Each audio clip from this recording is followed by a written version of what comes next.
Halo semuanya, pada video kali ini saya akan menjelaskan 3 contoh soal mengenai tata nama senyawa turunan benzena. Ya, jadi tata nama dari senyawa turunan benzena ini sangat banyak ya. Tapi gampang kok sebenarnya tata nama dari senyawa benzena ini nggak seperti tata nama yang lain gitu ya. Jadi sebelum kita lanjut ke ketiga contoh soal berikut ini, saya harapkan kalian belum subscribe untuk subscribe channel ini ya, karena setiap hari kami upload video ya. Ada video matematika, fisika, kimia, dan biologi. Jangan lupa kalian nyalakan juga notification-nya ya. Oke, sekarang saya langsung saja ke contoh soalnya. Untuk soal yang pertama, senyawa berikut memiliki nama. Ya, ini ada senyawanya ya. Ini namanya apa ya? Nah, kalau kalian lihat, pertama kali untuk kalian mengetahui tata nama dari benzena tersebut, kalian lihat dulu gugus-gugusnya. Gitu ya. Ini ada NO2-nya ada 2 kan, terus COOH. Nah, kalau misalkan benzena sama COOH ini, kalian bisa langsung namakan jadi satu. Ya, jadi COOH-nya itu bukan jadi gugus. Ya, ini kalian bisa namakan jadi satu. Ya, ini namanya adalah asam benzoat. Ya, jadi kalian harus tahu dasar-dasarnya. Ya, kalau misalkan dia ada benzena gitu ya, ada benzena, terus dia itu cabangnya ada CH3, berarti namanya toluene gitu ya. Kalau dia ada benzena, dia cabangnya NH2, berarti dia anilin namanya, gitu ya. Jadi dia emang ada nama-namanya gitu. Jadi kan nggak harus menamakannya menjadi metil benzena gitu. Sebenarnya sama aja sih gitu, tapi kalian langsung aja namakan toluene gitu ya. Atau ini jadinya amino benzena gitu ya. Tapi seharusnya kan namakannya anilin aja langsung, biar lebih cepat gitu ya. Sama juga seperti ini, COOH. Kalau dia cabangnya COOH, berarti dia asam benzoat gitu ya. Tapi khusus buat benzena aja ya. Tapi kalau kalian dikasih gambar seperti ini misalnya ya, dia bukan benzena, dia cuma kayak gini aja misalnya. Kayak gini. Berarti dia bukan namanya bukan asam benzoat. Ya. Jadi dia COOH-nya harus sama benzena. Dia ada rangkapnya ada sebanyak 3. Rangkap 2-nya ada sebanyak 3. Ya, ingat ya. Oke. Nah, berarti dia kan termasuk asam benzoat. Ya kan? Berarti pilihannya antara asam PB, asam AB saja kan gitu, yang CDE salah kan pasti. Nah, sekarang penomorannya untuk yang di COOH-nya itu yang nomor 1 gitu ya. Nomor 1 kan bisa ke arah kanan ataupun ke arah kiri sama aja. Karena dia nomornya sama aja antar bakalan. Kecuali kalau misalkan NO2-nya itu misalnya di sini sama di sini gitu. NO2-nya di sini sama di sini berarti kan namakannya harus dari ke arah searah jarum jam gitu.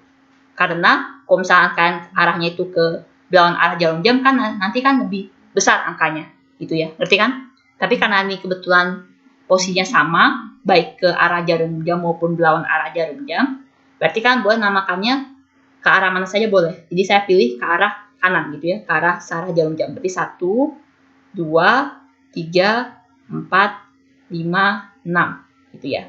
NO2-nya ada di nomor 3 sama nomor 5. Jadi asam 3,5 di nitro, karena ini NO2 kan nitro namanya ya. Jadi asam 3,5 di nitro benzoat. Jadi yang nomor pertama itu jawabannya adalah A. Ya. Sekarang yang kedua, turunan benzena berikut yang disebut asam ortohidroksibenzoat. Ya. Asam, berarti kan ini ada asam benzoatnya kan. Berarti kalau dia ada asam benzoatnya, berarti kalian lihat yang ada COOH-nya. Ya. Ini ada yang nomor A ini ada COOH-nya.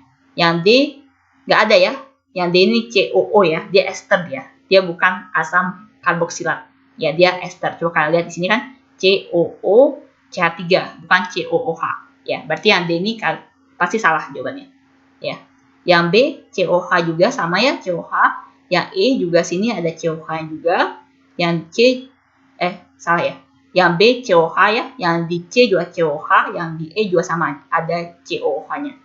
Ya, berarti dari A, B, C, E ini semuanya asam benzoat. Ya, tapi di sini ada ortohidroksi. Ya. Ortohidroksi. Berarti kalau dia ortohidroksi, berarti dia ada gus OH, ya hidroksi ya kan, harus hafal juga nama-nama gus gitu ya. COOH, hidroksi, COCN, cyano gitu ya. Terus kalau tadi NO2, nitro gitu ya. Kalian harus ingat nama-nama gugus tersebut ya, supaya kalian bisa gampang untuk menamakan turunan benzena ya. Nah, kalau misalkan dia hidroksi, dia OH. Ini semua OH ya. Yang A, B, C, E semua OH. Ya, tapi karena dia kan ortohidroksi, kan nggak dihidroksi kan. dia bukan dihidroksi. Karena dia cuma satu, ya pasti ya salah karena dia ini dia OH-nya ada 2 kan, gitu. Ya, sekarang karena dia posisi orto itu berarti posisi 1,2. Ya, jadi artinya kalau dia COH-nya itu penomorannya kan, kalau misalkan dia asam benzoat, penomorannya di COH nomor 1 kan. 1, ini 1, ini 1 gitu kan. Nah, yang di nomor 2-nya itu harus sudah OH gitu. Ya. Jadi kalau saya penomoran nomor A, ya A misalnya 1, 2, 3, 4. Dia kan 1,4. Kalau 1,4 berarti dia para. Ya.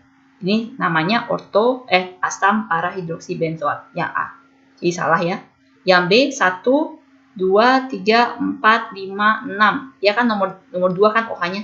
Berarti 1,2 kan, berarti benar yang B jawabannya. Karena OH-nya di nomor 2. Ya. Yang C 1, 2, 3. Yang OH-nya nomor 3. Kalau OH-nya nomor 3 dia metah. Ya. Kalau dia OH-nya nomor 2 tadi saya sudah bilang itu adalah orto. Kalau dia yang nomor 4 berarti dia para. Jadi jawaban untuk soal ini itu adalah yang B. Ya. Sekarang langsung saja ke soal yang nomor 3. Senyawa aromatik berikut. Ya, ini ada rantai ya. Jadi ada rantainya ada berapa chain ya? 1, 2, 3, 4, 5, 6, 7, 8. Dia ada 8 C ya, dan dia ada benzena di sini. Ya.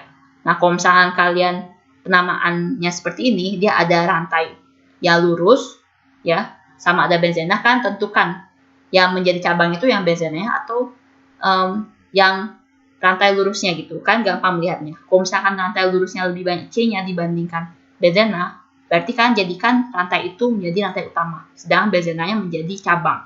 Ya, tapi kalau misalkan benzenanya lebih banyak C-nya, misalnya di rantai utamanya itu cuma ada 3 C aja, gitu, berarti kan bisa menjadikan rantai utamanya sebagai cabang, sedangkan yang benzenanya itu menjadi yang sebagai utamanya.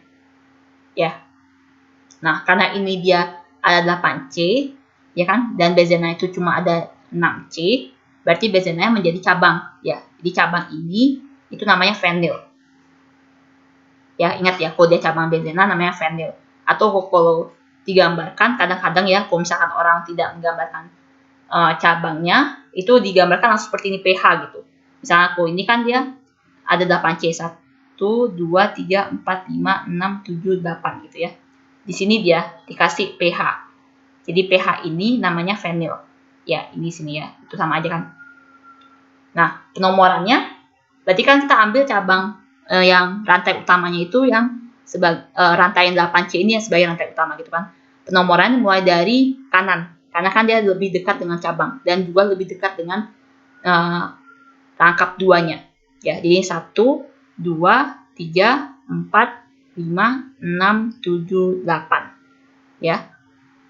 Berarti fenilnya kan di nomor 3. Berarti 3 fenil, terus dirangkapnya itu di antara nomor 2 sama nomor 3 kan. Berarti 2, ya, 3 fenil, 2, ya. Ini ada 8 C di rantai utama, berarti kan karena dia adalah alkena, berarti oktena. Berarti yang nomor ketiga ini jawabannya adalah yang B. Ya, seperti itu ya. Kalau misalkan dia benzil, yang kayak E, benzil oktena, ini salah ya. Karena kalau dia benzil itu dia bukan cabang benzena dia cabang itu ada CH2-nya gitu. Jadi kalau misalkan dia seperti ini misalnya, cabangnya kayak ini CH2, terus pH, nah ini baru namanya benzil gitu ya. Tapi kalau misalnya dia cuma ada benzena aja, berarti namanya cabangnya fenil. Oke, sekian saja pembahasan saya untuk soal kali ini. Mudah-mudahan kalian bisa mengerti ya. Kalau kalian ada yang kurang mengerti atau ada yang ingin kalian tanyakan, kalian bisa komen di kolom komentar ya. Oh ya, kalau misalnya kalian punya soal, misalnya kalian mengerjakan PR terus kalian nggak bisa ya, atau kalian lagi latihan soal, kalian bisa fotoin soalnya terus kirim kami ya kalau mau dibuatkan video pembahasannya. Oke? Bisa kalian kirimkan di email yang tertera di description. Terima kasih.